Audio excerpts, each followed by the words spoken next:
Up until recently, this was not Bob's Discount Furniture. No, this was something special. This was Toys R Us. And it was this location in particular where my dad used to take me nearly every Sunday to look around. I almost always left with at least one new action figure. I should ask him to go look around at the furniture store with me sometime. So this building has been a regular fixture in my life for over 30 years, and when all the Toys R Us locations closed, I didn't know if I'd ever get a chance to walk around in here again. But thanks to Bob and his discount furniture, I've been given that opportunity. And thanks to a very fortuitous video from world-class bullshitters, you get to see what this place looked like in its Toys R Us days. That's right, Jeff just happened to make a video featuring my Toys R Us, so hopefully he won't come after my channel like Neil Druckmann did. As I put this video together, I did my best to cut from Jeff's footage to my own in a way that shows the store from approximately the same spot at two different points in time. If you notice me glancing down at various pieces of furniture, it's because I had to give them the story that I was recording my browsing for the wife to check out later. Otherwise, it would have been mostly sweeping scenery shots like this, to give you a better idea of the layout. Back in the Toys R Us days, I'd be standing in the toddler area. All your Fisher-Price, Sesame Street, Blue's Clues, and so on would have been displayed back here. I'm walking now towards where the baby and clothing and board games would have been to my left. Over to the right, in the middle of the store and extending to the back wall would have been your big wheels, power wheels, bikes, and scooters. I should mention, by the way, that the layout I'm describing is not the original. I can recall certain aspects of that as well, but the most recent, which is the one seen in Jeff's clips, is the one that's burnt into my mind, as I worked third shift stock crew at this Toys R Us for a few different Christmas seasons. Easily one of my favorite jobs. Perfect if you're a lone wolf type. Grab a pallet of shit, drag it to an aisle, unbox and stock, throw out your cardboard, rinse and repeat until 6 a.m. No bullshit. No interruptions. Perfect. Now, continuing on here, to my left were books, science experiments, and Legos. A bed, a couch. Thanks, Bob. Behind my reflection in the mirror and moving towards the front of the store would have been your Nerf, followed by girl toys, and finally the R zone or video games section.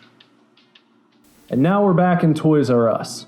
This has long been my favorite area of the store. Not necessarily the Star Wars section, but the action figures section in general. Ugh, 2018 Star Wars toys. I'd almost rather look at furniture than that shit. But many different things have been featured on these shelves over the years. I remember when this aisle was chock full of WWE and Power Rangers toys. Items much more exciting than 40% off bargain basement fare piling up, hemorrhaging money, and likely quickening the pace of this once great franchise's demise. Am I talking about Toys R Us or Star Wars here? Quick rinse of the eyes. Now, let's head on back to the stockroom. In better times, it contained more than just unsellable Star Wars junk.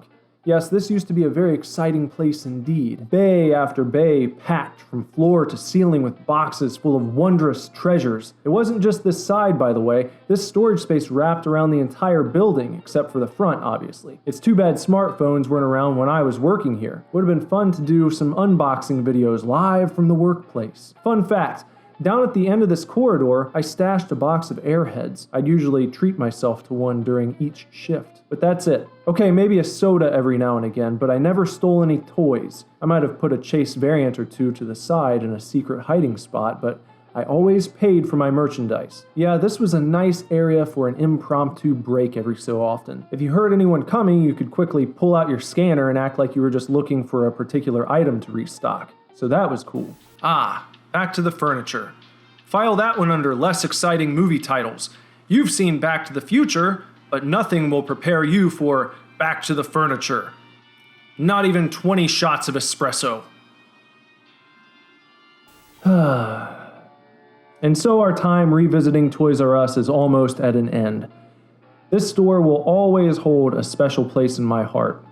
It welcomed me as a 4-year-old picking out He-Man and Ninja Turtles, a 10-year-old looking for Sega games and Power Rangers, a teenager grabbing up expensive McFarlane pieces, a 20-something stocking shelves all night long, and even as a 30-year-old bringing my own son in for the toys he wanted.